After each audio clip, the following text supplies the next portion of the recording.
इसका मतलब है कि सुप्रीम कोर्ट को झूठ बोला गया। इसका मतलब है कि सिर्फ अरविंद केजरीवाल को कुछ दिन और जेल में रखने की साजिश कर रही है भारतीय जनता पार्टी की सेंट्रल ब्यूरो ऑफ इन्वेस्टिगेशन। और ये कोई आज की बात नहीं है। पिछले 2 साल से लगातार आम आदमी पार्टी के सभी नेताओं के खिलाफ षड्यंत्र किया जा रहा है। नमस्कार, मैं आश्रुति, आप देख रहे हैं नेक्स्ट 9 न्यूज। आपका बहुत बहुत स्वागत हमारे इस खास प्रोग्राम देश की सच्चाई में। बात करेंगे दिल्ली के मुख्यमंत्री अरविंद केजरीवाल को लेकर और उनकी रिहाई को लेकर, क्योंकि चर्चाएं दिल्ली में अब इस बात पर तेज हो रखी हैं कि आखिर अरविंद केजरीवाल जो दिल्ली का सिटिंग सीएम है वो आखिर कब रिहा होंगे। केजरीवाल की रिहाई पर आखिर कब मोहर लगती नजर आएगी, क्योंकि दिल्ली में इस वक्त जो मौजूदा सियासत है वो पलट रही है, बिगड़ती जा रही है। मनीष सिसोदिया जेल से बाहर आ चुके हैं। तमाम मंत्री जो है वो कहीं ना कहीं अपने बयानों को लेकर अब सक्रिय हो चुके हैं, लेकिन सवाल और मुद्दे इसी बात पर लगातार टिकते नजर आ रहे हैं कि अगर अरविंद केजरीवाल की रिहाई नहीं होती है तो मनीष सिसोदिया को कहीं ना कहीं कमान बखूबी संभालनी पड़ेगी। और देखा जाए तो मनीष सिसोदिया जब से जेल से बाहर आए हैं तब से पैदल यात्रा की शुरुआत कर चुके हैं। तमाम अगर देखा जाए तो जो एक तरह से जो समीकरण है वो जो बिगड़ती राजनीति दिल्ली की चल रही थी उसको भी बखूबी संभालते मनीष सिसोदिया नजर आ रहे थे। वहीं दूसरी ओर अगर बात करी जाए तो कहीं ना कहीं मनीष सिसोदिया की रिहाई के बाद से ही दिल्ली में आम आदमी पार्टी में शिक्षा मंत्री, स्वास्थ्य मंत्री आतिशी मारलेना जो है वो भी लगातार अपने बयानों को लेकर सक्रिय नजर आ रही है। कल आम आदमी पार्टी ने एक प्रेस कॉन्फ्रेंस की थी और प्रेस कॉन्फ्रेंस के जरिए आतिशी मारलेना ने अरविंद केजरीवाल की रिहाई को लेकर तमाम बड़े बयान दिए। अरविंद केजरीवाल की रिहाई को लेकर बयान देती नजर आई, मनीष सिसोदिया को लेकर बयान देती नजर आई। कहीं ना कहीं आतिशी मारलेना साफ तौर पर ये कहती नजर आ रही थी कि दिल्ली में सियासत जो है मनीष सिसोदिया के साथ अरविंद केजरीवाल बखूबी संभाल सकते हैं। क्या कुछ उन्होंने कहा है अपने इस बयान में, आप पहले उनकी इस प्रेस कॉन्फ्रेंस के जरिए सुन लीजिए। सुनिए बयान। और central bureau of investigation CBI आम आदमी पार्टी के खिलाफ, अरविंद केजरीवाल जी के खिलाफ षड्यंत्र रच रहे हैं।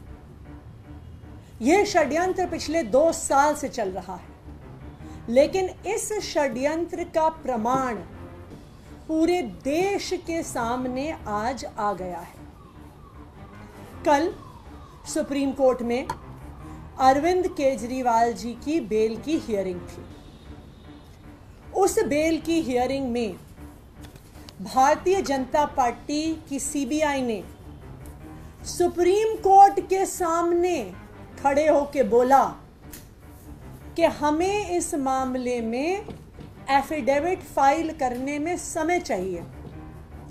आज हियरिंग मत करिए, हमें 1 हफ्ते का समय दीजिए, हमें 2 हफ्ते का समय दीजिए, हमें एफिडेविट फाइल करने में समय चाहिए। सुप्रीम कोर्ट भी क्या करता, जब वहां पे सीबीआई का वकील खड़े होकर बोलते हैं, केंद्र सरकार की सीबीआई बोलती है कि हमें समय चाहिए, तो सुप्रीम कोर्ट ने भी समय दिया और 2 हफ्ते बाद की तारीख अरविंद केजरीवाल जी के केस की लगा दी। लेकिन आज जिस एफिडेविट पर सीबीआई ने कहा कि हमें फाइल करने के लिए 1 हफ्ते का समय चाहिए, आज वो एफिडेविट दिल्ली के देश के हर अखबार में छपा हुआ है। इसका क्या मतलब है कि जो एफिडेविट सीबीआई कह रही थी कि हमने तैयार नहीं किया, हमें तैयारी के लिए 1 हफ्ते का समय चाहिए, तो वो आज देश के हर अखबार में कैसे छप गया? इसका मतलब है एफिडेविट तैयार था। इसका मतलब है कि सुप्रीम कोर्ट को झूठ बोला गया।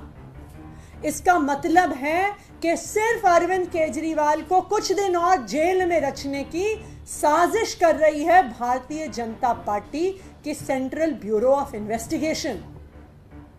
और ये कोई आज की बात नहीं है।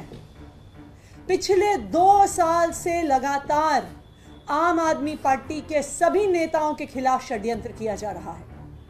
सभी नेताओं के खिलाफ रेड हो गई, सभी नेताओं को बार बार पूछताछ के लिए बुलाया गया और गवाहों को धमकाया गया आम आदमी पार्टी के नेताओं के खिलाफ गवाही देने के लिए। इतनी रेड्स के बाद भी 1 रुपया भ्रष्टाचार का नहीं मिला, फिर भी आम आदमी पार्टी के नेताओं को एक एक करके गिरफ्तार किया गया। सत्येंद्र जैन जी को गिरफ्तार किया गया, मनीष सिसोदिया जी को गिरफ्तार किया गया, संजय सिंह जी को गिरफ्तार किया गया। लेकिन फिर भी जब आम आदमी पार्टी की दिल्ली सरकार की रफ्तार नहीं रुकी तो लोकसभा चुनाव से पहले अरविंद केजरीवाल जी को भी गिरफ्तार कर लिया झूठे मुकदमे में। और आप इस षड्यंत्र को देखिए, साफ साफ भाजपा का षड्यंत्र नजर आता है, साफ साफ नजर आता है कि किस तरह से भारतीय जनता पार्टी ईडी और सीबीआई को अपने राजनीतिक हथियार की तरह इस्तेमाल कर रही है। 20 जून को दिल्ली के मुख्यमंत्री अरविंद केजरीवाल जी को बेल मिलती है, ट्रायल कोर्ट से बेल मिलती है, पीएमएलए वाले मामले में बेल मिलती है, ईडी वाले मामले में बेल मिलती है। उस ऑर्डर के अपलोड होने से पहले ही ईडी 21 जून की सुबह हाईकोर्ट पहुंच जाती है और ऑर्डर आए बिना उस ट्रायल कोर्ट द्वारा दी गई बेल को स्टे करा देती है 21 जून को। 22 जून को अरविंद केजरीवाल जी और उनके वकील हाईकोर्ट के इस ऑर्डर के खिलाफ सुप्रीम कोर्ट जाते हैं स्टे को हटवाने के लिए। और भारतीय जनता पार्टी को पता है कि सुप्रीम कोर्ट से हर इंसान को न्याय मिलता है, तो भारतीय जनता पार्टी क्या करती है कि उनको जब पता चल जाता है कि ईडी के केस में तो बेल मिल गई, तो वो 26 जून को अरविंद केजरीवाल जी को सीबीआई से अरेस्ट करवा लेते हैं कि वो किसी भी तरीके से जेल से बाहर ना आ सके।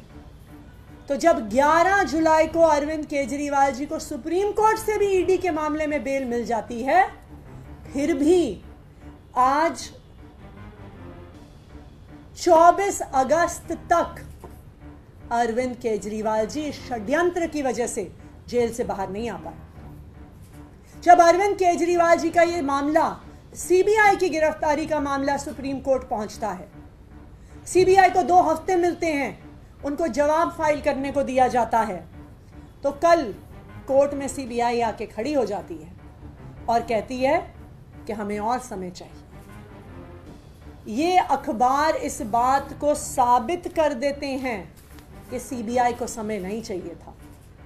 सीबीआई अपना एफिडेविट अखबार में दे सकती है, मीडिया को रिलीज कर सकती है, लेकिन सुप्रीम कोर्ट को नहीं दे सकती, क्योंकि उनको अरविंद केजरीवाल को लंबे से लंबे समय तक जेल में रखना है।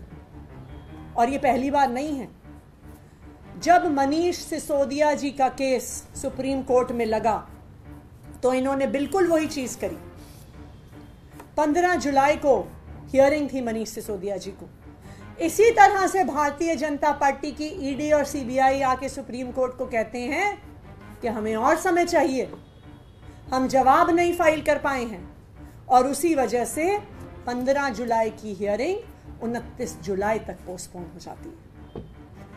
लेकिन मैं भारतीय जनता पार्टी को ये कहना चाहूंगी कि वो चाहे जितनी भी कोशिश कर लें, जीत आखिरकार सच्चाई की होती है, जीत आखिरकार सच की होती है, जीत आखिरकार सत्य की होती है। हमने मनीष सिसोदिया जी के केस में भी देखा कि ईडी की तमाम कोशिशों के बावजूद, सीबीआई की तमाम कोशिशों के बावजूद उन्हें आखिरकार सुप्रीम कोर्ट से राहत मिली। और हमें इस बात का भी भरोसा है कि अरविंद केजरीवाल जी भी जल्द दिल्ली वालों के बीच में आएंगे। भारतीय जनता पार्टी का हर षड्यंत्र जो वो सीबीआई के माध्यम से रच रही है, ईडी के माध्यम से रच रही है, हर षड्यंत्र उनका फेल होगा। Thank you.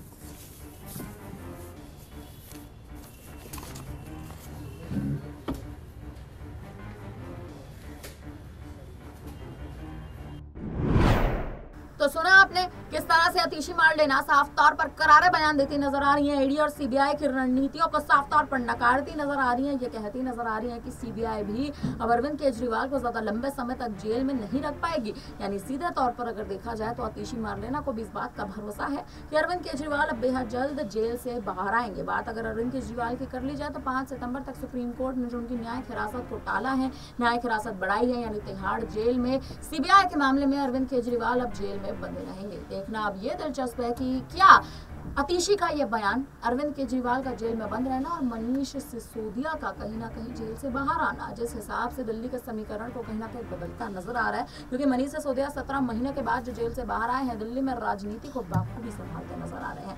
कहीं ना कहीं आने वाले समय में अरविंद केजरीवाल मुख्यमंत्री तो हैं, लेकिन कब तक मुख्यमंत्री के पद पर बैठे रहेंगे, ये भी एक अहम मुद्दा बनता जा रहा है। फिलहाल अब अतीशी के इस बयान पर, जिस हिसाब से उन्होंने साफ तौर पर यह कहा है कि ईडी और सीबीआई अरविंद केजरीवाल का कुछ नहीं बिगाड़ पाएंगे, इस पर अब आप क्या कहेंगे? आप हमें कमेंट करके जरूर बताइएगा। तमाम बड़ी खबरों के लिए आप बने रहिए हमारे साथ, देखते रहिए।